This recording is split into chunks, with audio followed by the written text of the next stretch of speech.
Réduire au maximum la pauvreté au sein des communautés africaines fait partie de mes combats, alors je vais me pencher sur la question dans cette vidéo.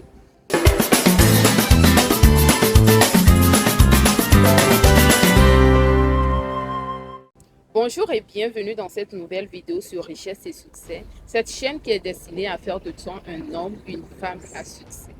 Si tu écoutes les vidéos ici et que tu n'es pas encore abonné, abonne-toi, active la cloche de notification et partage les vidéos pour agrandir la communauté.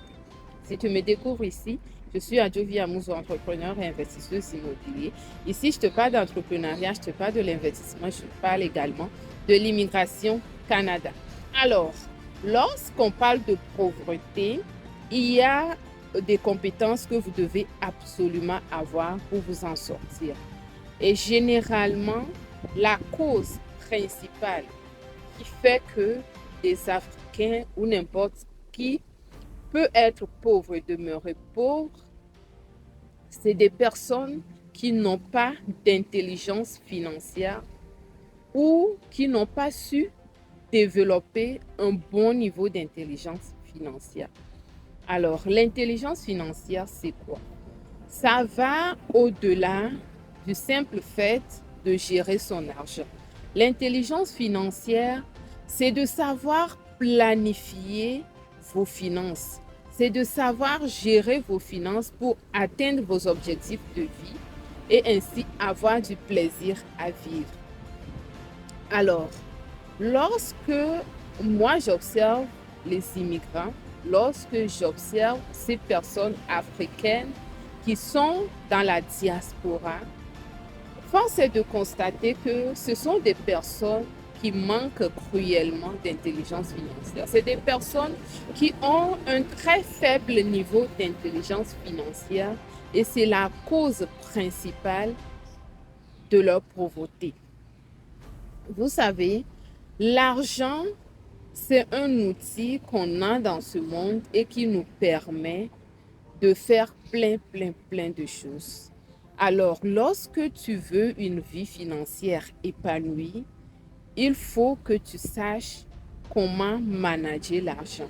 Et ça passe par l'intelligence financière.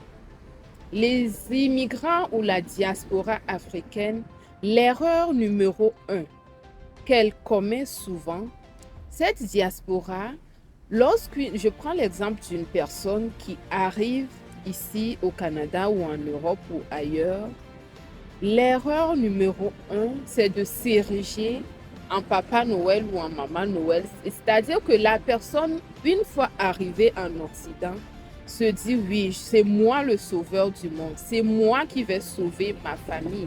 Ce n'est pas mal de vouloir sauver sa famille, ce n'est pas mal de vouloir aider d'autres personnes à sortir de la pauvreté, mais il faut que toi-même tu te regardes d'abord. Est-ce que toi-même tu t'es déjà sauvé? Parce que arriver en Occident, ce n'est pas synonyme de sortir de la pauvreté. Les pauvres, il y en a au Canada, dans ces pays riches, il y a des pauvres.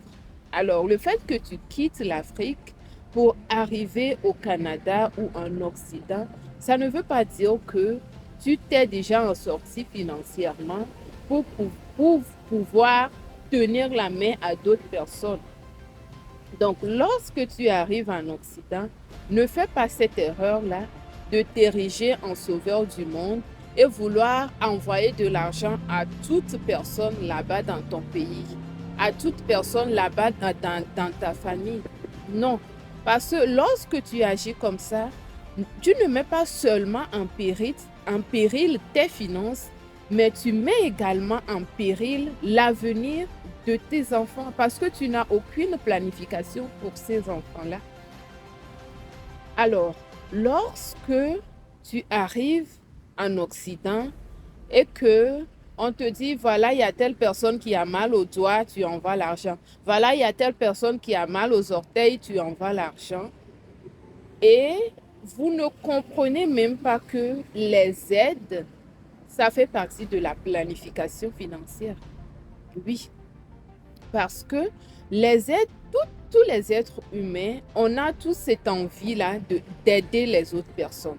On a cette envie-là de porter assistance aux autres personnes qui sont dans le besoin. Je pense que c'est humain comme ça, c'est humain, on veut tous aider, on a du plaisir à aider.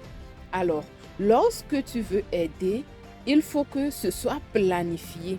Alors, si je te pose la question, est-ce que tu planifies tes aides? Est-ce que tu vas me répondre oui ou non? Si c'est oui, c'est très bien. Mais si c'est non, sache que c'est très mauvais et ça risque de mettre ta situation financière en péril. Les aides, ça se planifie. Dis-toi que chaque mois, je vais déposer tel montant dans la caisse aide et c'est ce que je vais utiliser pour aider des personnes. Alors, lorsque quelqu'un sera dans le besoin et qui va te contacter, tu pourras aller puiser dans cette caisse aide pour aller aider cette personne-là. Lorsque tu n'as pas de planification pour ton argent, c'est beaucoup plus facile de faire du n'importe quoi avec ton argent. Et tu mets en péril ta situation financière et la situation financière de tes enfants si tu en as. Parce que tu as un rôle important à jouer dans la vie financière de tes enfants également. Il ne faut pas que tu... Est-ce qu'on s'entend? Alors, lorsque vient ces moments où que ce soit un membre de la famille ou que ce soit un ami, une proche, une connaissance qui est dans le besoin et qui te fait une demande, il vient ce moment-là que tu mettes tes émotions en avant. Il y a les émotions qui viennent. Alors, est-ce que tu dois mettre ces émotions-là en avant ou tu dois être rationnel? Le mieux, c'est d'être rationnel. Et c'est là qu'il faut comprendre aussi que l'intelligence émotionnelle vient également jouer un rôle dans la gestion de tes finances. Dans l'intelligence financière et l'intelligence émotionnelle sont deux compétences distinctes, mais qui vont de pair. Parce que tout ce qu'on fait par rapport à l'argent, généralement, c'est lié à nos émotions. Lorsque tu décides d'acheter un vêtement, par exemple, c'est parce que tu trouves ce vêtement-là très beau, il y a les émotions qui embarquent, tu te vois déjà dans ce bel habit, tu te dis, waouh, il faut que je l'achète. Lorsque on te dit qu'il y a quelqu'un qui a mal au doigt, tu te dis, ah, mais si je n'aime pas, si je n'aime pas cette personne-là maintenant, tu te dis des choses, c'est tes émotions qui embarquent. Alors, il faut savoir gérer tes émotions pour pouvoir mieux gérer tes finances. C'est très important, les amis. Parce que ça peut paraître anodin, mais je vous dis que c'est la cause numéro un qui maintient les Africains dans la pauvreté. Vous êtes trop dans les émotions, les amis. Vous êtes trop dans les émotions. Vous devez sortir de là et rester ferme sur vos finances pour pouvoir créer une vie financière qui vous épanouit. C'est très important. Est-ce qu'on s'entend? Alors, tel que je viens de le mentionner, c'est principalement l'émotion qui vient jouer lorsque vous devez soit intervenir pour quelqu'un qui est dans le besoin et aussi le manque de planification. Si tu ne prévois pas faire quelque chose de ton argent, si tu ne prévois pas faire quelque chose de ton argent, c'est sûr que tu vas l'utiliser n'importe comment. Donc, c'est très important de faire des planifications par rapport à ce que tu veux faire de ton argent. Et c'est très important également de mettre une caisse pour les aides. Lorsque la caisse est là, tu vas aller puiser dedans pour aider qui tu veux. Et une fois qu'il n'y a plus rien dans cette caisse-là, tu vas demeurer ferme sur le reste de ton budget et faire les choses que tu as prévu faire avec. Alors, voilà pour vous aujourd'hui, les amis. J'espère que vous avez aimé la vidéo. Si c'est le cas, mettez votre pouce, partagez la vidéo à d'autres personnes et je vous retrouve bientôt dans une nouvelle vidéo. Bye bye.